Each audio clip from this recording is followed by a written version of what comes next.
Last ಸೆಷನಲ್ಲಿ ನಾವು business ಅಂದರೆ ಏನು, ಪ್ರೊಫೆಷನ್ ಅಂದರೆ ಏನು ಅಂತ ನೋಡಿದ್ವಿ. Today will see how to compute profits from business. ಈ ಸ್ಪೆಸಿಮೆನ್ನ ಮೂಲಕ ನಾವು ಬಿಸ್ನೆಸ್ ಪ್ರಾಫಿಟ್ಸ್ನ ಟ್ಯಾಕ್ಸ್ ಪರ್ಪಸ್ಗೋಸ್ಕರ ಹೆಂಗೆ ಕಂಪ್ಯೂಟ್ ಮಾಡ್ತೀವಿ ಅಂತ ನೋಡೋಣ. The first thing that you gonna take is net profit as per profit and loss account. ಇದು ನೀವು ಜನರಲ್ ಆಗಿ ಬಿಸ್ನೆಸ್ಸಿಗೆ ಪ್ರಿಪೇರ್ ಮಾಡಿರುವಂಥ ಪ್ರಾಫಿಟ್ ಆ್ಯಂಡ್ ಲಾಸ್ ಅಕೌಂಟಲ್ಲಿರುವಂಥ ನೆಟ್ ಪ್ರಾಫಿಟ್ನ ತೊಗೊಳ್ಳಿ. ಅದಕ್ಕೆ there are certain adjustments that you will have to make. First one, you gonna add certain items. ಏನೇನು ಆ್ಯಡ್ ಮಾಡ್ತೀರಾ? Inadmissible expenses. ಇವೆಲ್ಲ ಏನೇನು ಅಂತ ನಾನು ನಿಮ್ಗೆ ಆಮೇಲೆ ಹೇಳ್ತೀನಿ. Inadmissible expenses are basically expenses which are not allowed under income tax act. Income tax act ಕೆಳಗಡೆ ಕೆಲವೊಂದು ಐಟಮ್ಸ್ನ ಅಲೌ ಮಾಡಲ್ಲ, ಎಕ್ಸ್ಪೆನ್ಸಸ್ ಅಂತ ಕನ್ಸಿಡರ್ ಮಾಡಲ್ಲ. ಸೊ ಅದನ್ನು ಇನ್ಅಡ್ಮಿಸಿಬಲ್ ಎಕ್ಸ್ಪೆನ್ಸಸ್ ಅಂತ ಕರಿತೀವಿ. Then you have non business expense. ಬಿಸ್ನೆಸ್ಗೆ ಸಂಬಂಧ ಪಡದೇ ಇರುವಂಥ ಎಕ್ಸ್ಪೆನ್ಸಸ್ಸು ಏನಾದರೂ ನೀವು P&L ಅಕೌಂಟಲ್ಲಿ ಇನ್ಕ್ಲೂಡ್ ಮಾಡಿದರೆ ಅದನ್ನು ನೀವು ಆ್ಯಡ್ ಮಾಡ್ತೀರಾ ವಾಪಸ್. Then business income not credited to P&L account.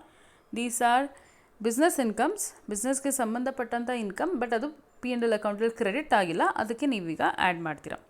Then over valuation of opening stock and under valuation of closing stock. ಇಷ್ಟನ್ನು ನೀವು ಆ್ಯಡ್ ಮಾಡ್ತೀರಾ. Then you will have to deduct certain things. ಒಂದು, allowable expenses not debited to P&L account. ಅಂದರೆ there will be certain expenses which are not debited to P&L account. P&L ಅಕೌಂಟಲ್ಲಿ consider ಮಾಡಿರಲ್ಲ, but ಇವು business ಎಕ್ಸ್ಪೆನ್ಸಸ್ಸೇ. So ಅವನ್ನು ನೀವು minus ಮಾಡ್ತೀರಾ. Non business income credited to P&L account. P&L ಅಕೌಂಟಲ್ಲಿ credit ಸೈಡಲ್ಲಿ ಕೆಲವೊಂದು ಇನ್ಕಮ್ಸ್ನ ಕ್ರೆಡಿಟ್ ಮಾಡಿರ್ತೀರ. If it is not related to ಬಿಸ್ನೆಸ್ಗೆ ಸಂಬಂಧಪಡದೇ ಇರುವಂಥ ಇನ್ಕಮ್ ಇದ್ದರೆ ಅದನ್ನು ಕೂಡ ನೀವು ಮೈನಸ್ ಮಾಡಬೇಕು. Then under valuation of opening and over valuation of closing stock. ಇದ್ರದ್ದು ಉಲ್ಟಾ. Okay, over valuation of opening stock ಇದೆ, ಇಲ್ಲ under valuation of opening stock ಮತ್ತು over valuation of closing stock. ಇದಿಷ್ಟು ಅಡ್ಜಸ್ಟ್ಮೆಂಟ್ ಮಾಡಿದ್ರೆ what you get is profit from business. Okay, so ನಾನು ಆವಾಗಲೇ ಹೇಳ್ದಂಗೆ ಇನ್ಅಡ್ಮಿಸಿಬಲ್ ಎಕ್ಸ್ಪೆನ್ಸಸ್ ಅಂದರೆ ಏನು ಅಂತ ಹೇಳಿದ್ದೆ. ಯಾವುದೆಲ್ಲ ಇನ್ಅಡ್ಮಿಸಿಬಲ್ ಎಕ್ಸ್ಪೆನ್ಸಸ್ ಬರುತ್ತೆ ಅಂತ ನೋಡ್ಕೊಳ್ಳಿ. ಇದನ್ನು ಒಂದ್ಸರಿ ಓದ್ಕೊಳ್ಳಿ ನೀವು.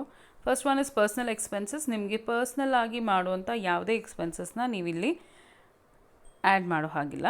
So you go and add it back, ವಾಪಸ್ ಆ್ಯಡ್ ಮಾಡಿ. ಇದು important. Any payment in excess of 20,000 either in cash or through bearer cheque. ಕ್ಯಾಶಲ್ಲಿ ಅಥವಾ ಬೇರರ್ ಚೆಕ್ ಮೂಲಕ 20,000ಕ್ಕಿಂತ ಜಾಸ್ತಿ ಯಾವುದಾದ್ರೂ ಪೇಮೆಂಟ್ ನೀವು ಮಾಡಿದರೆ ಅದನ್ನು ನೀವು ವಾಪಸ್ ಆ್ಯಡ್ ಮಾಡಬೇಕಾಗತ್ತೆ.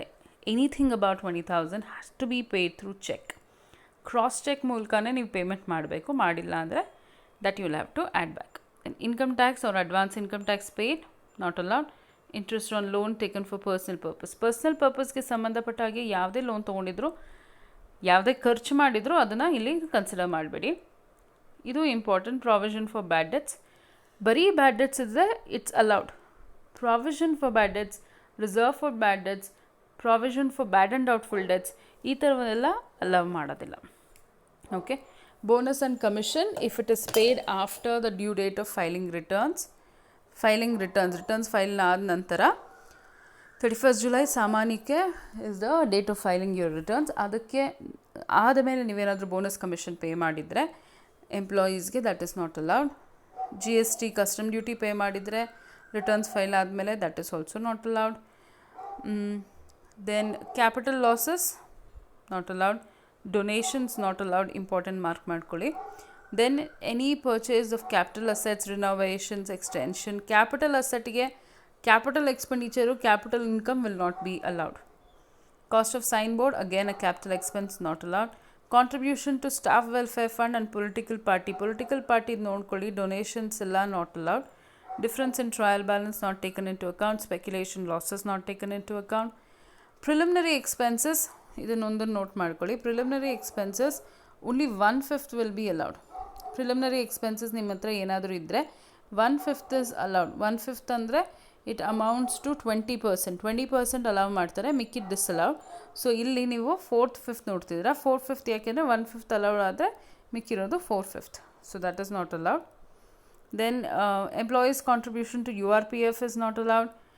Graduation not approved, not allowed. Other heads of ಇನ್ಕಮ್ಗೆ ಸಂಬಂಧಪಟ್ಟಂಥ ಎಕ್ಸ್ಪೆನ್ಸಸ್ ಇದ್ದರೆ that is not allowed. Over and excess depreciation is not allowed. Theft is not allowed. Assessee ರೆಸಿಡೆನ್ಸಲ್ಲಾದರೆ, ಬಿಸ್ನೆಸ್ಸಲ್ಲಾದರೆ allowed. Family planning expenses not allowed. Personal gifts and presents not allowed. Penalties and fines on excise and custom duty. Excise duty, custom duty allowed. ಅದರ ಮೇಲೆ ಏನಾದರೂ ಪೆನಾಲ್ಟಿಗಳಿದ್ದರೆ that is not allowed. TDS cut ಮಾಡಿದಿರಾ ನೀವೇನಾದರೂ foreign payments ಮಾಡಿದ್ರೆ that is also not allowed. Salary paid to family members who are not professionally qualified not allowed. Legal expenses for defending criminal proceedings not allowed. Normal ಬಿಸ್ನೆಸ್ಗೆ ಸಂಬಂಧಪಟ್ಟಂಥದ್ದಾದರೆ they will allow you, but because of your negligence or because of your mistake, ನಿಮ್ಮ ಮಿಸ್ಟೇಕಿಂದ ಏನಾದರೂ criminal proceedings ಆಗ್ತಾಯಿದ್ರೆ ಅದಕ್ಕೆ ಸಂಬಂಧಪಟ್ಟಂಥ legal expenses not allowed. Then any payment to non residents which is made after deducting TDS, and if the TDS is not been paid, TDSನ ನೀವು file ಮಾಡಿಲ್ಲ ಅಂದರೆ ಕೂಡ it will not be allowed. ಇವು inadmissible expenses. Business income ಯಾವುದೆಲ್ಲ ಇರುತ್ತೆ, just for your information, bad debts recovered earlier ಇರುತ್ತೆ, ಹೋದ ವರ್ಷ ಅಲೌ ಮಾಡಿದಂಥ bad debts. If it is recovered in the coming years, then that one. Sundry income like sales, commission received, discount received, brokerage. Miscellaneous income, interest from debtors, refund of custom duty, license, sales tax refund, smuggling income, export incentive. Ma'am, smuggling income is also allowed. Okay. I have already told you income tax does not make a distinction between legal and illegal income. If it's income, then you will have to pay income tax. Okay. So allowed expenses ಯಾವುದು, ನಾವು ಅವಾಗಲೇ list of disallowed expenses ನೋಡ್ರಿ, inadmissible expenses. ಹಾಗಾದರೆ allowed expenses ಯಾವುದು ಅಂದರೆ repairs and renewals of business premises, rent, taxes, rates relating to business, bad debts. ನಾನು ಆಗಲೇ ಹೇಳಿದೆ bad debts allowed, provision is not allowed.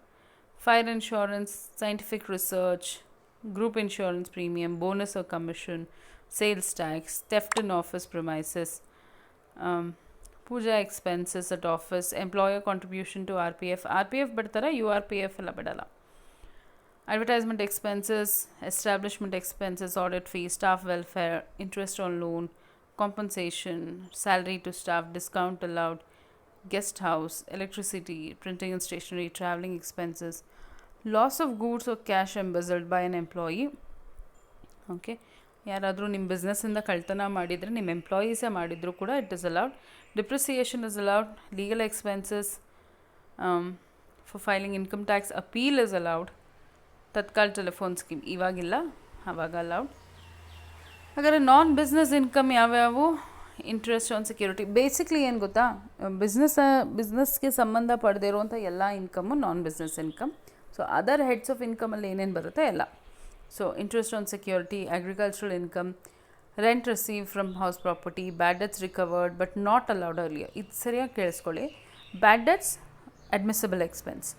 Bad debts recovered if it was allowed earlier it is a business income. ಅಂದರೆ ಮುಂಚೆ allow ಮಾಡಿದರೆ ಅದು business income ಆಗುತ್ತೆ, ಅದು recover ಆದರೆ ತದನಂತರದ ವರ್ಷಗಳಲ್ಲಿ. ಬ್ಯಾಡ್ ಡೆಟ್ಸ್ ಏನಾದರೂ ರಿಕವರ್ ಆಗಿದೆ ಬಟ್ ಹಿಂದೆ ಅಲೌವೇ ಮಾಡಿಲ್ಲ ಅಂದರೆ it will not be a business income. ಅದು ಬಿಸ್ನೆಸ್ ಇನ್ಕಮ್ ಆಗೋದಿಲ್ಲ. ಅಲೌ ಮಾಡಿದ್ರೆ ಮಾತ್ರ business income. If it is not allowed it is not a business income. Dividend received, interest on deposit, life insurance amount, gift received from relatives, income tax refund, share of income from HUF, winning from lotteries, crossword puzzles etcetera. So ಇದಿಷ್ಟು ನಿಮಗೆ ನಿಮ್ಮ ಫಾರ್ಮ್ಯಾಟ್ನ ಮಾಡೋದಕ್ಕೆ help ಆಗುತ್ತೆ.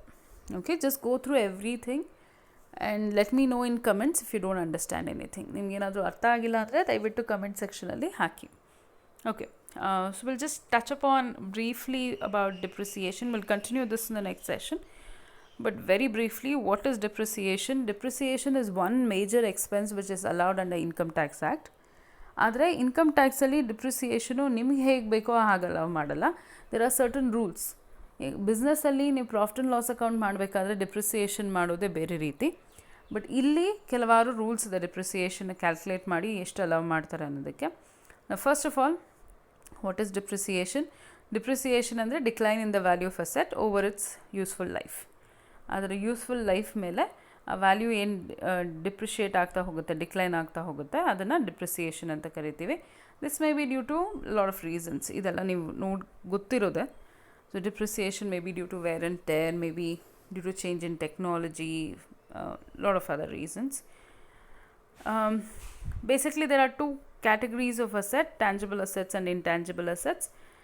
Tangible assets is something that you can see or feel or touch, ಆ ರೀತಿಯಾದಂಥ assets. Intangible assets are very important but they can not be seen, they can only contribute to production process, ಪ್ರೊಡಕ್ಷನ್ಗೆ ಅಥವಾ economic ಆ್ಯಕ್ಟಿವಿಟಿಗೆ ಅವು contribute ಮಾಡುತ್ತೆ. Depreciation ಇದು ನೋಡ್ಕೊಳ್ಳಿ, depreciation is mandatory ಆಯಿತಾ. ಸೆಕ್ಷನ್ 32 ಕೆಳಗಡೆ ಡಿಪ್ರಿಸಿಯೇಷನ್ ಏನಿದೆ ಇದು profits and gains of business and profession ಮಾಡುವಾಗ it is mandatory, compulsory calculate ಮಾಡಲೇಬೇಕು. ಅವ್ರು ಕ್ಲೇಮ್ ಮಾಡ್ದಿರಾ ಇರಲಿ assessee, you have to calculate. And the assessing officer must allow depreciation in accordance to provision of law ಪ್ರಕಾರ assessing officer ಡಿಪ್ರಿಸಿಯೇಷನ್ನ allow ಮಾಡಲೇಬೇಕು. ಏನೇನು rules ಇದೆ? there are certain rules for depreciation. There are 4 rules which you'll have to remember. First one, asset should be owned by the assessee. ನೀವು ಯಾವುದೋ ರೆಂಟಿಗೆ ತೊಗೊಂಡು ಲೀಸಿಗೆ ತೊಗೊಂಡು you cannot claim depreciation. The asset has to be owned by the assessee. First one.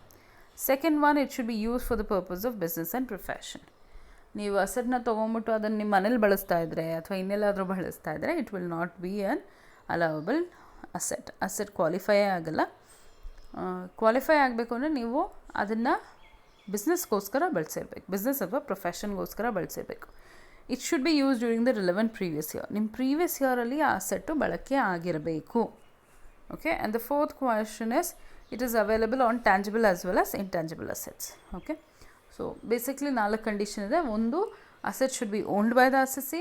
Second, it should be used for the purpose of business and profession and it should be used in the previous year. ನಮ್ಮ relevant previous year ಏನಿದೆ ಅದರಲ್ಲಿ ಬಳಸಿರಬೇಕು. ಆವಾಗ ಮಾತ್ರ ನೀವು depreciation calculate ಮಾಡ್ತೀರಾ. ಡಿಪ್ರಿಸಿಯೇಷನ್ಗೆ tangible asset intangible asset ಅನ್ನೋ ಯಾವುದೇ ಭೇದ ಭಾವ ಇಲ್ಲ. Though there are different rates of depreciation, rate of depreciation ಬೇರೆ ಬೇರೆ ಇದೆ, but it is allowed. Will continue in the next session.